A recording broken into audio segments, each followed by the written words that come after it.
This is Caprice Coleman, and you are in the Wrestling Epicenter.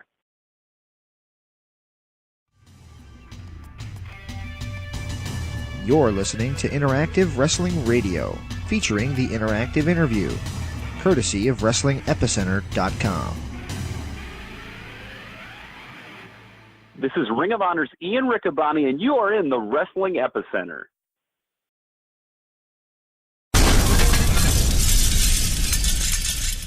Welcome back to Interactive Wrestling Radio. On the Newsmaker line with us right now is one of the commentators for Ring of Honor, guy I've come to really enjoy behind the microphone as well as in the ring. He is Caprice Coleman. Mr. Coleman, are you there? I'm here live and in color. How you doing, man? I'm doing great. It's great to have you on. Like I said, I've really enjoyed what you guys have been doing on commentary of late. You kind of seamlessly went into the role. You call yourself the most versatile guy in wrestling. So how did you end up behind the microphone for Ring of Honor? Honestly, I do not know. I'm just going to leave that out there. It's kind of one of those things that I ended up doing, and I didn't know I loved it until I was already doing it.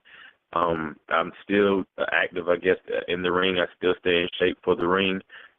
Some things had happened to where they wanted me to do commentary for a certain spot for some people I was feuding with, and then once it happened, they just would put me there a little more, and then the talk show came, and now they put me with commentary a lot more, and I just love it as it comes. Every job that I have with Ring of Honor, no matter what aspect it is in, I thoroughly love. And I remember sitting in the commentary booth and calling some matches, and I want to say, I don't know exactly which pay-per-view it was, but I just had a moment to where it was like a dream come true that I didn't even know was a dream that I even had, if that makes any sense. So I enjoy every moment of it, and I look forward to even more. Absolutely, and I've enjoyed what you've been doing. Like I said, I've often said, and we had him on, gosh, it's probably nearly a year ago to the day we had on Ian Riccaboni. I've always said he's a diamond in the rough. I don't think people realize just how good he is. How do you enjoy working with Ian? Ian's easy, man. He's so phenomenal and so young. I think he's so for the rest of his life, man. He's going to be doing this for the rest of his life. He's so young now, and he has a golden voice. He's so articulate. He knows so much about not just the wrestling brand, but there's so many genres he knows about that I could just pick his brain about stuff, and he literally surprises me. And you could hear me say, like, Riccaboni! When I'm saying these, it's just like stuff that I'm really surprised about. And I think that's what I enjoy, because I don't have those, hey, let's do this, let's do that, or whatever, or scripts where I'm supposed to feel this way or that. But I'm allowed just to be who I am. And I think that's what the joy is, because I kind of pick at him. I call him Cosell to my Ali, because we just have a good chemistry. Same thing with Colt Cabana, man. It's just all the teams that we have up there, whoever I'm working with, whether it's Colt Cabana, BJ, Ian Riccaboni, whoever it is, it's just a chemistry there that I don't think you can get anywhere else. Very cool, very cool. You mentioned your talk show. We'll get to that in a few moments. But I did want to ask you a question about your training. A lot of people don't realize just your lineage in professional wrestling. You have quite the history, starting with Omega, working for NWA Wildside, of course, Ring of Honor. A lot of great experience under your belt that I don't think the mainstream fan realizes when they first see you. First, I guess my question was going to be, of late, we've had on some guys like Fallah Bahh from Impact Wrestling. We've had on Jason Cade, and I've asked them this question, and I'm going to ask you this question. What did you take away from your trainers? Like, what one lesson sticks with you when you go out there from your trainers? And if I'm correct, Matt and Jeff Hardy are those trainers. Absolutely. I think the main thing that I took away from them was never forget who you are, and never forget the people that you've helped, because that's one thing they've never done. I can call them. I talked to them. Matter of fact, Matt called me a couple of weeks ago, because my son and him celebrate the same birthdays, and like he just called me on that day randomly to talk to my son, and we talk just like that, and that's the type person he is. And same thing with Jeff. They never forget where they come from. They never forget the people they've helped out, and they continue to be that way. So it helps me to understand that no matter how high I think I get, I should always stay humble enough to show love for people that are still trying to do the same thing, or people that has helped you along the way. And I think that alone, being easy to work with and not forgetting where you come from, will continue to open doors for you, because there's a humbling part that knows that, it can be taken away just like that. Very cool. It seems like almost folklore, the Omega appeal in modern wrestling. People kind of look back at that as hallowed footage, hallowed things that happened, because so many guys like yourself, like Shane Helms, like the Hardy Boys, all came from there. Trevor Lee's dad ran it. Trevor Lee's obviously a great performer too. What do you think the legacy is of Omega Wrestling? I believe we were ahead of our time, and I didn't even realize it until later. It's just we broke doors open that we didn't even know we were breaking over at the time, and we had people. Matt had an eye for talent. He just he knew who great people were. Steve Corino and Champagne and Joey Matthews, and so many other guys that came through that Matt would see other places and be like, he's good enough to be part of this brand. And when you look back at it, you realize that you were part of something great. And when we look back now, we were so ahead of what's going on. I remember when Omega kind of split, when Matt and Jeff got signed, I would go places, and it was like I felt like I was in a dinosaur land, because there were people that were still doing way old school wrestling, and here I am. I was a high flyer, I was an innovator even back then, because everybody in Omega was, a high flyer innovator, and they would be like, oh man, that stuff's crazy. You don't need to do that stuff. You need to learn how to work. You need to do this, and that, for so many years I've heard that. And I didn't find anybody that even worked remotely the same way that I did until I went to NWA Wildside. Right. And that's where I met AJ Styles and all of them. Absolutely, absolutely. You mentioned NWA Wildside. I'm going to tell you this little story. I am a big wrestling dork, and I had a guy who lived in the area where it aired, and he would send me VHS tapes, and I watched that stuff religiously. He'd send it to me about once a month with 4 episodes on it, and I'd watch it. So, loved what you guys did there. It kind of reminds me, in a way, because it had a little bit of renegade spirit to it, of what Ring of Honor is doing now. Obviously, Ring of Honor on a much bigger scale. Reaching out outside of what they've ever done before. You played a huge venue for your recent TV tapings in Vegas. Of course, G1 Supercard of Honor sold out Madison Square Garden. Thoughts on the renegade popularity of Ring of Honor? I'm almost rendered speechless, to be honest with you, because I've known about Ring of Honor for years. I think my first time with Ring of Honor was maybe 2006. And I heard about them, and they've always been that company that you want to work for. Even when I was wrestling for Wildside, I got the phone call from Ring of Honor, and I felt like, it was just as big as a phone call from WWE. And it was WWE, I would do WWE spots, TNA spots, and all that, and Ring of Honor spots. And to me, they were equally exciting. I could tell that Ring of Honor was smaller, of course, than those other two companies, but I always knew the potential was the same, because when I would see the guys that I was performing with, they were just on another level. And like I said, it went from NWA Wildside to Ring of Honor, because nobody else even remotely came close to the type of stuff that I did, except for at Wildside, and then again except for at Ring of Honor. And Ring of Honor was just another notch, and it was almost like, man, how much higher can it get? And even then I could tell the difference between, like, the three wrestlings, because I feel like, WWE is like 75% entertainment and 25% wrestling, and TNA at the time was 50% wrestling, 50% entertainment, and Ring of Honor was like 75% wrestling. 25% entertainment, but I wouldn't even say 25% entertainment. It was just the actual athletes.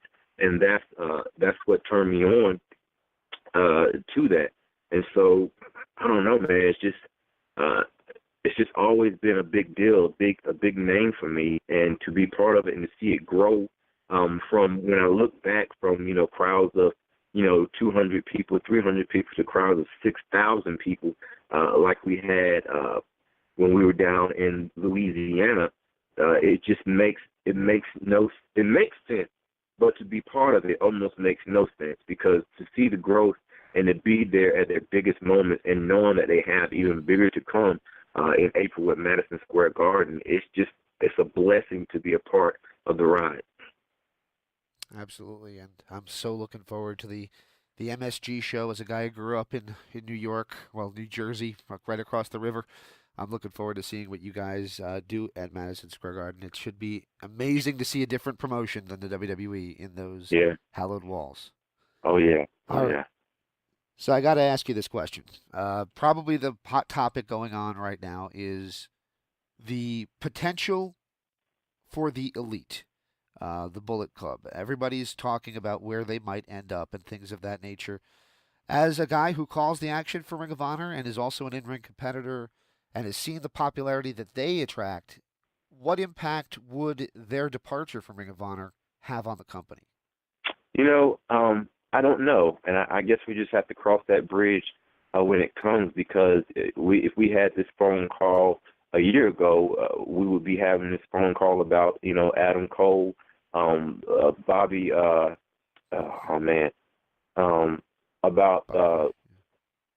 say again. Bobby Fish, you said? Yeah, Bobby Fish, Cal O'Reilly, Roderick Strong, a whole lot of guys there, Cedric Alex, that left at one time, Kevin Steen. And when we still continue to roll. So a lot of times we look at a brand and we think the core of the brand is this and the core of the brand is that, and that core of the brand always seems to be picked up or it goes sooner or later, and it's still not guaranteed that they'll go. But just to answer your question, the brand continues to go, whether they go through hard times or not. And I feel there's so many other guys at Ring of Honor and some other surprises to come that it'll just be if they go their way, they go their way, and there will be a deeper aspect on the talent that's there and also talent to come. There's so much talent around this world that is eager to be part of this brand, that is eager to get exposure, and that is equally powerful and impactful. And so it just gives those other guys a chance to do it, to show that Ring of Honor is not just the Bullet Club, and the Bullet Club is not Ring of Honor. That Ring of Honor is a brand that finds the best talent and makes the best out of it. Absolutely, absolutely. And it kind of surprised me when you said about the appeal of wrestling, because your character, especially during the Coleman's Pulpit segments, is so over the top. It's such a wrestling character that I'm surprised that you were attracted more to the wrestling side instead of the personality side, because you definitely do have both. What was the inspiration behind doing the Coleman Pulpit segments? Man, actually, I approached them about it a couple of years ago, because kind of what you're saying, I've always been, I feel, an innovator in the sport. I've always been, very innovative in the ring. But then, when you look at Ring of Honor is so packed full of athletic innovators. And I was kind of in a point to where I was like, what makes me so different? And not only what makes me so different is just that, it's almost the picture you get where you have, the lion, and you have, the elephant and the fish, and you have, all these great things, and they're all trying to climb one tree. You know what I'm saying? And the monkey looks the greatest when it's like, there's a whole lot of talent here that I feel that if people knew a little bit more about the character of these athletes, they would be able to fall in love with them. And so I wanted to have a platform to where I could show different aspects of the athlete, to where, it was more than just wrestling. Maybe there was a part of their personality that the fans could adapt to, or exposing something about them that the fans never knew. Just bringing a different side out of these athletes that aren't able to be shown in an hour that we're given. And doing that, you know, they approached me with it. Like a year later, it's like, we got this great idea for you. We're going to give you a talk show. And I was like, sounds awesome. Let's do it. You know what? Let's call it Coleman's Pulpit. and so I went along with it. And when I look at it, man, to me, the opportunity, like I said, is one of those blessings that, like I said, I didn't know that it was a dream come true until I was actually doing it. And I look back at some of them, and even some that y'all haven't even seen yet, to where I'm like, man, this is great stuff to be a part of, you know. And even some episodes that the athletes will come to me and be like, man, I appreciate what we were able to pull off, because now the fans actually know who I am, you know. Yeah, I think that's probably best true with Coast to Coast, the one you did with Coast to Coast. That really came off well. Absolutely. My favorite one, though, and I'll tell you this, and this is a true story. You did one with Jay Lethal almost immediately after he was on this show.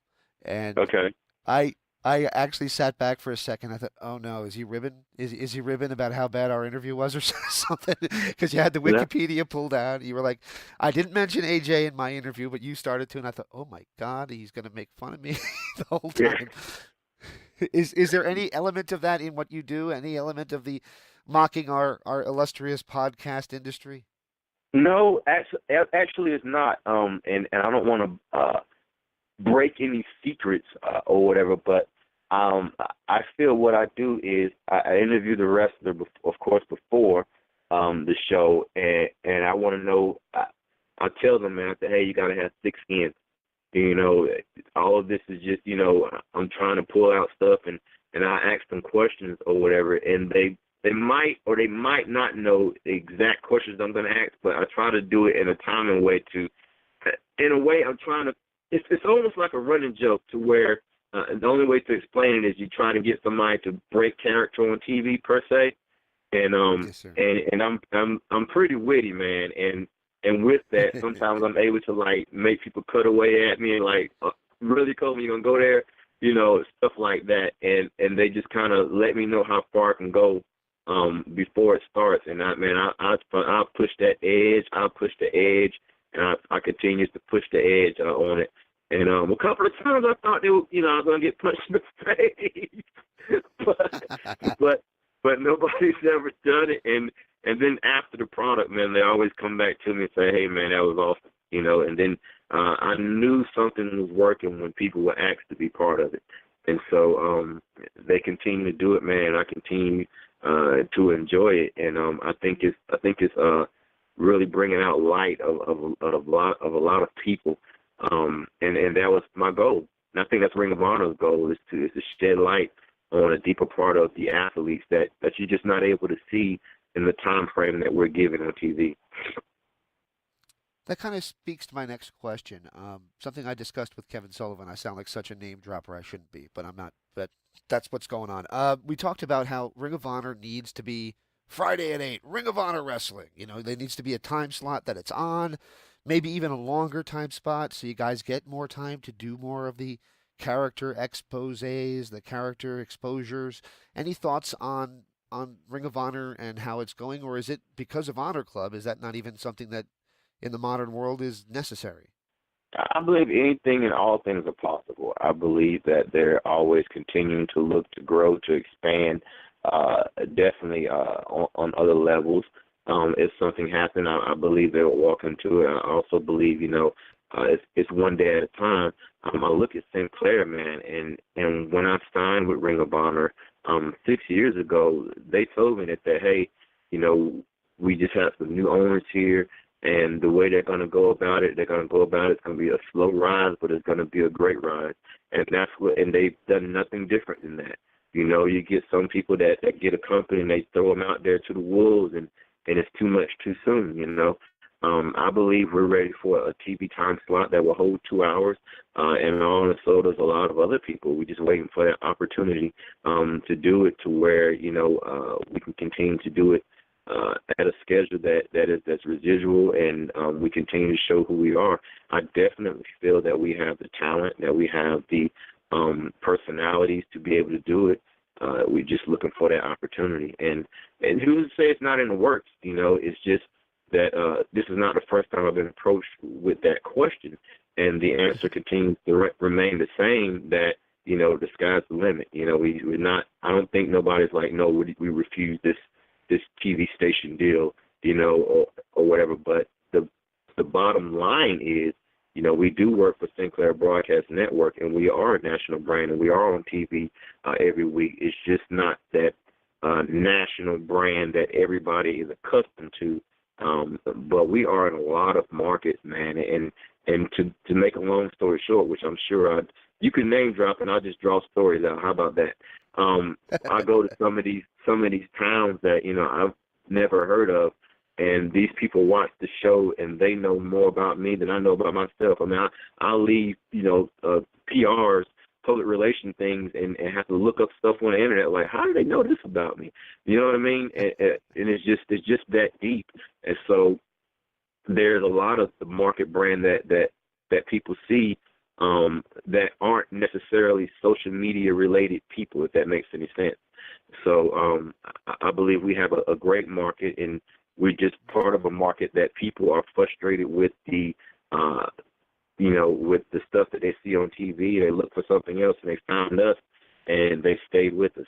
And then also the same with New Japan and our brother and sister relationships with them, CMLL, and all, to where they know we have something great. They're just waiting for the right opportunity to put greatness on the TV slot. That kind of speaks to what we've got going on tonight, which is Global Wars. Any thoughts on Global Wars and how Ring of Honor pulls off these mega shows with these international stars as well as the homegrown talent? Oh, man, I'm always surprised and always excited about Global Wars, about all of them. But when I know that, you have the conglomerates coming together, it's always something special, and the crowd knows it, and people anticipate it. I'm also on my way out to in a couple of days to sum up it myself, and just to see, it's just a reminder of how Ring of Honor is. And like I said, you have some places that lock people out or lock people in, but Ring of Honor has a quest to show the best wrestling in the world, and I believe since I've been there, we've done nothing less than that. And anybody else that sees that, that they can't go away from that. And so I expect nothing less than great wrestling, great surprises, great matches, that are going to be put on there in the future. The end of the year is coming up, so we got Final Battle coming up. There's some great things. Also on the way. Yeah, absolutely. So there's some great things continuing to come. And I'm going to be honest with you, sometimes they intentionally don't tell the athlete stuff and pull out surprises that a lot of the surprises you hear on commentary are legit surprises, and I like it that way. We don't have, so and so's coming such and such date, and so and so's coming such and such date, and this and that. They keep it top secret because there's some jive turkeys everywhere you go. And some of these jive turkeys, they try to hear something ahead of time and they leak stuff out, and they kind of ruin it for everybody. So Ring of Honor has gotten to the point to where they keep secrets better than anybody I know. Absolutely. Well, I'll wrap up with a couple thoughts. I can have you on for an hour talking about all the stuff you did with Wildside. I mean, I literally been watching you for, 15, 16 years. I got a crazy story with that, but go ahead. I got a ridiculous story with Wildside. Well, go ahead. What were you going to say? Well, basically, what you said reminded me of, of course, I work at the camps Ring of Honor does, and they bring me in, and they brought in this guy, Sugar Dunkerton. And it's funny, Kevin Kelly was there at the time, and he was like, man, Sugar Dunkerton is here at the Ring of Honor camp, and he's trying out just like everybody else. And everybody knows Sugar Dunkerton is a veteran in his sport, and he's been doing this for so long. And it's so good to see people that have already made a name for themselves, that, come into these tryouts and not trying to be a big wig and thinking they're just going to waltz their way through it. And Sugar Dunkerton, do you have anything to say? this great veteran, Sugar Dunkerton. You know, and the first thing he says is, man, I just want to say I'm honored to be here. As a kid, I used to watch Caprice Coleman from Wildside. And I just fell out laughing because, like, Kevin Kelly made such a big deal about, you know, Dunkerton being a veteran in his business and being in the sport for so long. And the first thing he says is, yeah, I've been watching Ring of Caprice Coleman since I was a little kid. So I'm like, man, that made me feel so old. And he didn't mean to do it. But it was just the way you would say, like, I've been watching forever and this and that, and he could, like, name some. He was just, I didn't know he was such a big fan, you know what I mean? And but just the way it came out after Kevin Kelly just went down this long string of, you know, how long Sugar Dunkerton had been in the sport and this and that, and everybody in the room is, you know, put Sugar Dunkerton on this pedestal of the you know, the older guy that you gotta respect, and then he's like, yeah. But this guy right here, he's really old. I used to watch him when I was a kid. Well, if it makes you feel better, we're about 2 years different in age, so that's we're very close. Age doesn't bother me. I look at my age and what I'm able to do. When I say I'm the most versatile man in this sport, I feel so blessed to be able to have so many years in this sport, and God has allowed me to be able to perform at this level with my body at my age and still look the way that I look, still be able to move the way that I move, and still be able to talk and relate to the crowd. It's nothing but a blessing. And I don't take that most versatile thing in the sport, you know, for granted. I also know that it's nothing. It's a gift from God. Nothing but a gift from God to allow me to be able to dibble and dabble in all these aspects of the sport and still be able to represent it well. And so I love it, man, and it's an honor to me when people realize how old I am and they're surprised, because that shows me how much God has preserved me. And sometimes, you know, I don't mean to preach, but that's who I am.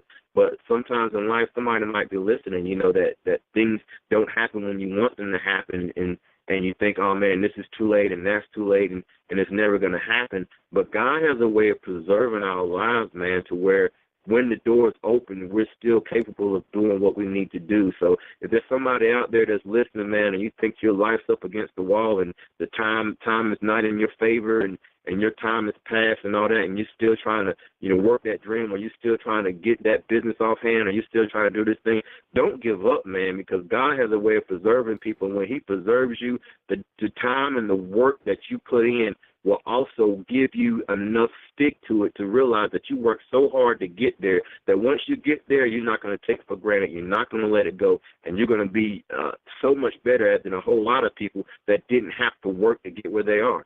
I didn't get my first car until I was like 18 years old, and my brother was the same way. His car cost $150, but I bet you, I'm serious, $150. It was so rough that you could see the floorboard, you could see the road inside the car. We had to put carpet down to lay down. If you pulled the carpet up, you could see the road while we was driving. But my brother made sure everybody that got in that car wiped their feet off because he was driving. You know, and then he got cars after that, but he respected that little time. It was such a big deal to him. And so I say that it's the same thing that a lot of people, you know, you're looking at these little things and small things. Don't count the small stuff. Don't miscount it, you know, because it's building you up for greatness. And I'm going to get off that tangent. I know I talk too much, but, hey, you was name dropping, so it's just bad. All right. Well, I'm glad you mentioned your relationship with the Lord. That's awesome. I did see that on the Wikipedia, not to claim that I used it, but I did see that. So that was awesome that you went into that for me. So I appreciate that. Hey, before I let you go, do you mind if I ask one last favor from you? Sure. It's going to be just a station ID. Do you mind giving me a station ID saying this is Caprice Coleman and you're in the Wrestling Epicenter? This is Caprice Coleman, and you are in the Wrestling Epicenter. Did I get it right? Awesome, man. You got it absolutely right. First take. Awesome. Awesome.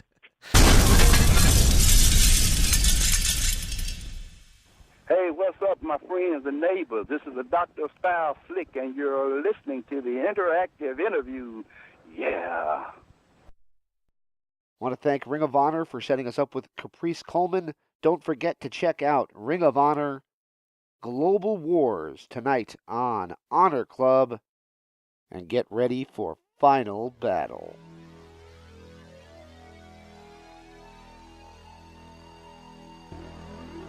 This is the Wrestling Epicenter.